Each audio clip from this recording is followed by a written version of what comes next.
माझं म्हणणं आहे या ठिकाणी की हे सरकार जेवढं लवकरात लवकर जाईल तेवढं अधिक चालेल. आपण सगळे शेतकरी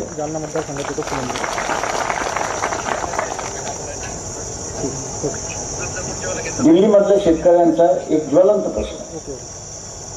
ते काय म्हणतात की जो हमी भाव आहे तुम्ही दरवर्षी जाहीर करता, फार चांगला. तेही संविधानात तरतूद नसती तर कदाचित त्यांनी केली नसती.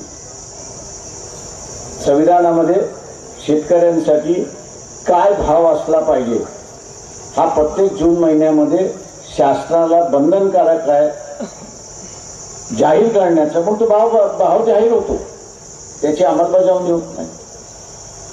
आणि म्हणून तो शेतकरी असं म्हणत होता की ही अंमलबजावणी करण्यासाठी आपण असणारा जे हमी भाव आहे तो अंमल करण्यासाठी तुम्ही कायदा करा आणि जो कोणी व्यापारी त्याचं उल्लंघन करेल त्याला सजा झाली पाहिजे अशा कायद्यामध्ये तरतूद करा.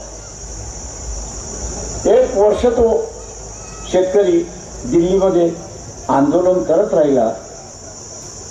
त्याला खलिस्तान म्हणून असणारा स्टॅम्प मारला आणि त्याच्याकडे दुर्लक्ष केलं.